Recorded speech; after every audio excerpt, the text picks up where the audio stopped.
So here we are with another video. If you'll notice, the alt track is not in here. I've decided that since winter's coming up, it's probably best not to endeavor on anything on it. But the question is, what the hell should I work on now? I mean, I've got so many projects and I don't know what it should be and just what should be the priority. Oh, of course! Why didn't I think about that? Let's work on a motorcycle that I soon will not be able to ride because the weather changes. Let's go. So what we have here is, if I recall correctly, an 86 Kawasaki 454 LTD. This is going to be my attempt at working on a bike and learning to ride one. I had one before, didn't ride it much, and it sat long enough that it had a lot of problems and I didn't have money or time to deal with it. Blah, blah, blah, blah, blah, blah. So what I know I want to do on it in this short little video series, this should only be a video or two, is I want to rebuild the carburetors because it does not maintain like a consistent idle. And yeah, no one's got time for that. So might as well rebuild them, learn a little bit more there. Then next up, this is the first bike I've ever really looked at that's liquid cooled. And I've never seen the fan go, which is located there. And I've never seen the temperature gauge actually move. So I'm guessing they're either tied together or they have two different sensors. I don't know, but I did go online and buy a sensor. I'm hoping that's everything. So what we have is, if I recall, here's a carburetor rebuild kit. Bought off Amazon, if I recall correctly.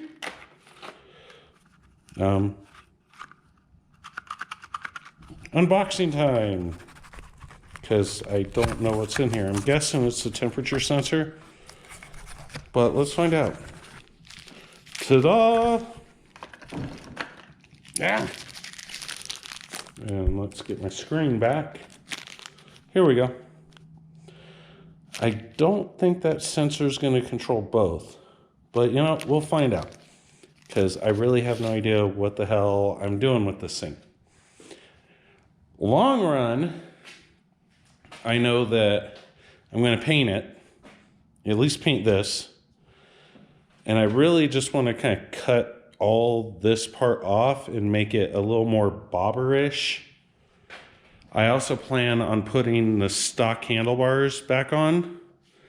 I was lucky, and the previous owner, if you see over there, still had them. So yeah.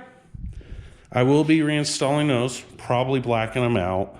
I'm not a big fan of chrome, so I might be removing a lot of the silver and chrome. But with that, there's a lot of other things. The short and skinny of it, I feel like well, of course, I feel like there's a lot of give here, and I don't know if there's a leak.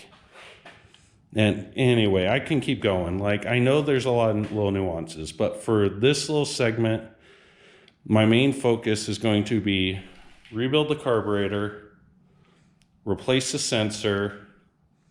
Now I might do a couple little odds and ends, like fiddle with the high quality wiring work that is, I feel like it could be cleaned up a little.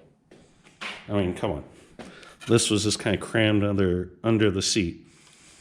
So, yeah, main things, rebuild carburetor, replace the sensor, maybe oil change and paint this, but that's over like back after that little interruption. Don't know where I left off, but anyway, rebuild carb, replace sensor, and then top off coolant.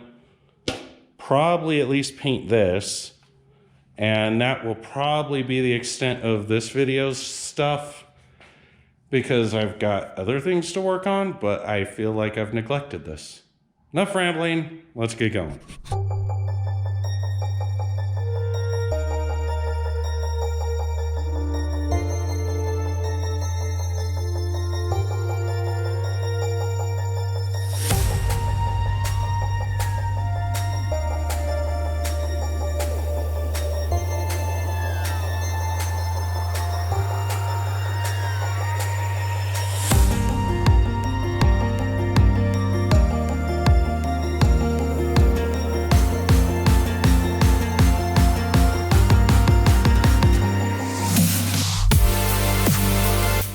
Well, this is where we're going to stop on this day.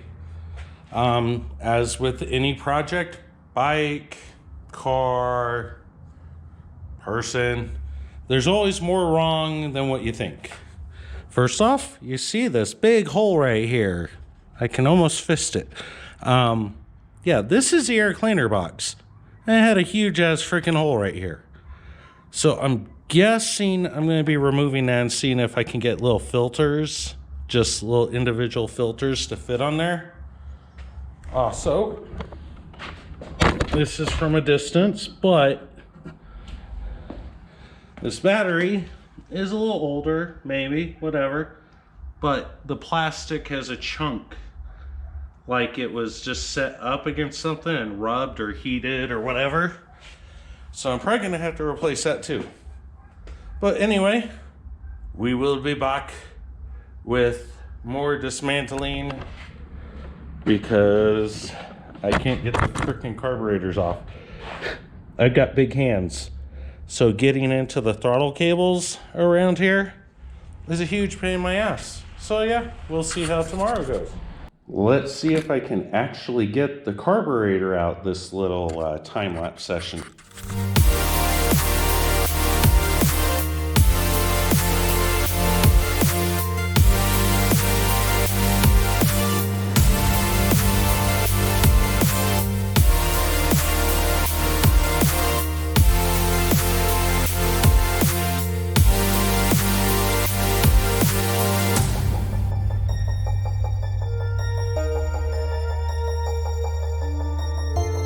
Finally got it out.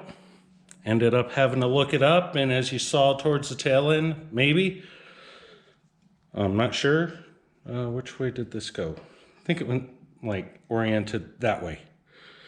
Had to push down on the front to get it below the rubber boots that are over here connecting to the airbox. Push it down, then push the back down until you could get the rubber boots here, or the rubber couplers, off. Once you do that, it gives you a little more room to get the damn thing out. But my hell, I'm kind of glad the airbox is broken, because then I can hopefully just throw some like little filters here that don't have this enclosure, because I don't really want to go find one, because this one's got a huge freaking hole. Anyway, let's start tearing this thing up. We're getting set up for it. And what we have here is the tools I think I'm gonna need. We've got screwdrivers, rebuild kit, pointy angle thingy, Mountain Dew, and the carburetors. How well it's gonna go, I don't know. This will be the second ever carburetor I've rebuilt. Although, to be fair, on the Beetle, I rebuilt that one carburetor twice, so maybe I've learned something. But anyway, let's get going.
Dun dun dun, it's intermission. And what we have here, I feel, is I took them both apart. This one seems kind of clean. Like the housing seems a little cleaner. Nothing really came out of it. Not a big deal. This one, let's see if we can get a close up. So this carb here had a bunch of goobers on the front, or on that little needle. Pardon my terming. I don't do carbs. And then, so you can see it there. This one came out clean. I haven't done jack to it. Then you look here, that part also is fairly clean-ish. This one on the other carb looks a little nastier. I am not sure if that is caused by someone rebuilding that one and leaving it alone, leaving this one alone, or if this one got more of the crap from the broken airbox, because I believe this was the side with the huge opening. I don't know. But they're all dismantled. I'd like to see if I can get replacement hardware for screwing everything back in. Maybe bolts instead of screws. That would be nice. But we'll see. Anyway, we have the smell of old gas in here. Not sure if it's from the gas tank or taking that shit apart, but I get to deal with that, and you get to deal with, if you choose, because you can just click off the video, but I'm going to get back to taking the rest apart that consists in this kit and just getting it done. Oh, I need to find another one of these or order one or something. But anyway, yeah, let's get going.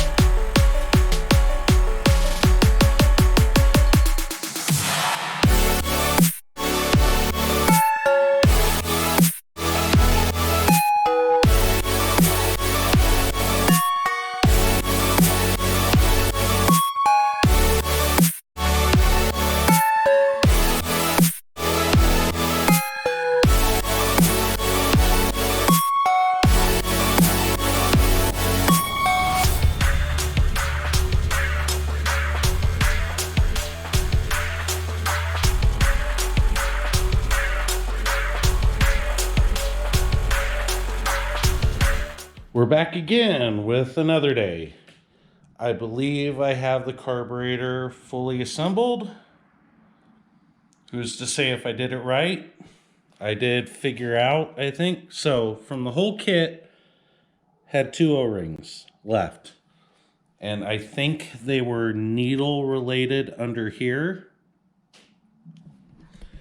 Because I didn't even realize I was missing O-rings to replace because they didn't come out when I removed the needle and things like that. So I'm hoping I didn't screw anything up.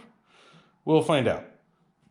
Now, I would start installing these right now, but I think I need to get my shop vac back from a family member because I've just got a lot of garbage here.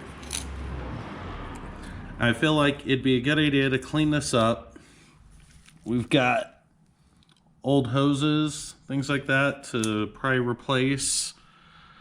So I'm probably going to gather some of those, but mostly clean up things, maybe replace some wires. But I figure I'm in here before I put everything back to make a huge pain in the ass. Might as well, you know, clean it up. Also, I learned a few other things. I can't remember if I already covered this in the video, but I am going to need to take these off because if you look in there, the fuel, or not fuel, coolant, high-low, is not visible. You know why? Because these people decided, I guess they had a hole, decided they'd use JB Weld to patch that up. Yeah, don't ask me. That seems like a really bad idea to fix overflow tank and have your only visible spot be covered by JB Weld. Could have used a clear epoxy, anything. But I guess I'll probably move on to replacing the temperature sensor, which, if I recall, is somewhere down here, I think. Actually, I have no clue. Let's take a quick look around. Temperature sensor. Oh, there it is. You can kind of see it. Maybe.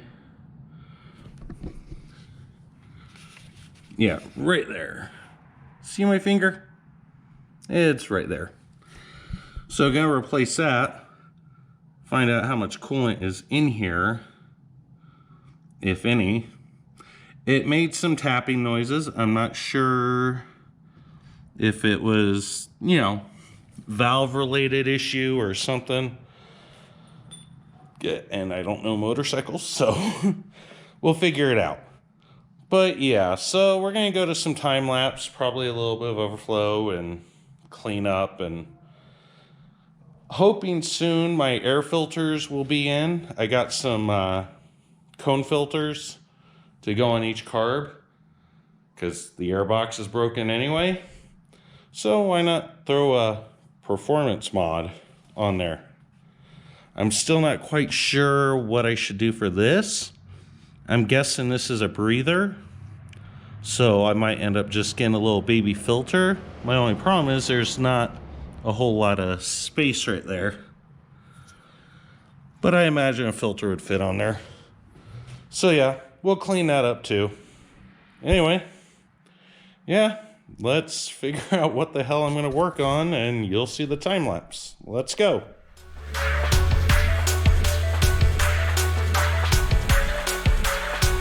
So I'm just going to take you guys on this little journey with me as I learn what the hell I'm working with here. So I showed you that other, what appears to be a temperature sensor down here. See, right here. Then I took this side panel off. You see where apparently you can add coolant to the system. We're going to see if anything's actually in here. I mean, you can add it from the overflow. Oh, ew. Well, I guess it's good. I'm probably going to replace that fan sensor because that looks like ass. Ew. So, yeah, who knows what the hell I'm working with here. But at least there was coolant. I'm actually kind of pleased with that aspect. Now, if I could put the lid back on, that would be stellar. But I am not that skilled, because I am an idiot. There we go. Should be there, I thought.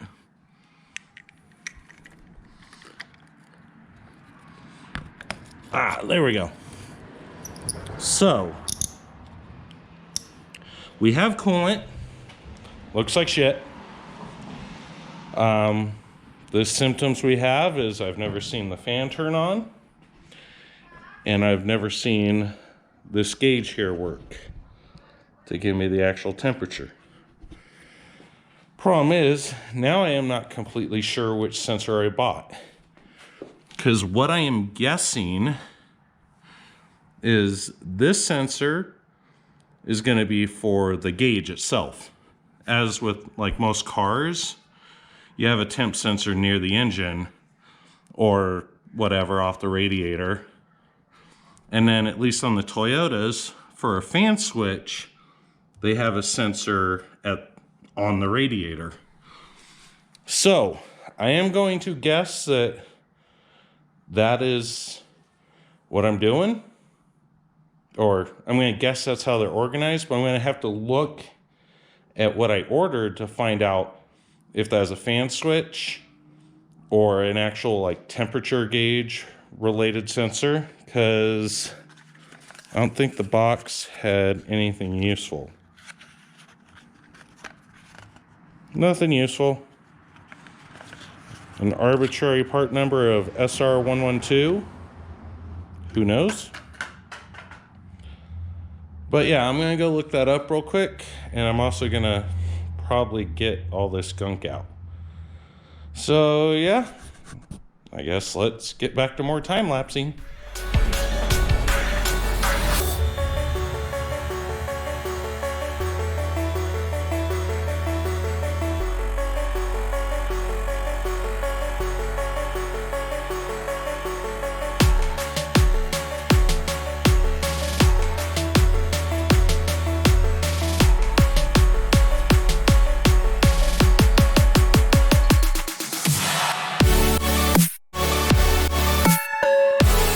Well, I thought this one video was going to be mostly me fixing some little things and getting it ready to try and start back up and things like that. But I've got some bad habits of not fully taking the vehicle apart, finding out where we're at, what's needed. So I've had to order parts over the last week when I started this. And I've had to order more parts. So we're going to call this video here part 1. I'm hoping just 1 or 2 more videos for getting the vehicle to a clean slate where it's like, okay, it runs fine, it's going. I've just got a number of things to do, like remove the emission related stuff, or at least most of it, get the filter for the crankcase, just lots of odds and ends. So we're going to leave you with where I left off. What we have is I've installed a fuel filter from AutoZone, just running down here. I looked up online on a forum for the Kawasaki's, and yeah, what it sounds like is pretty much when you remove a lot, like the airbox and things like that, there's a nipple on both of these carburetors. You can just tie them together, and then this connects up to the fuel tank. So we're doing that. I've got a filter on the way for there. I do have filters for this, and I looked it up, and the vehicle may run fine with the better breathing air filters, but I might also end up having to take the carburetors off and rejet them. I believe it's a 125. Oh, wow. Anyway, so those are the filters. I've also got some paint on the way for this. Can't bring myself to reinstall like the fuel line, everything, get that buttoned up just to take it back off to paint that. But yeah, and I've still got to figure out if I'm just going to replace this, because this is where you would check what the fluid is with these parts on. Well, JB Weld isn't very transparent. So then we've still got to remove all this junk down here that appears to be emission related. Yeah, so there's just a number of things. I still want to replace the handlebars, yada, yada. So we're going to hopefully finish this up soon, but it did start snowing today, so there's even less chance of me riding this bike anytime soon. Whatever. So yeah, thank you for watching. Like, subscribe if you feel inclined. Have a good day. Bye-bye.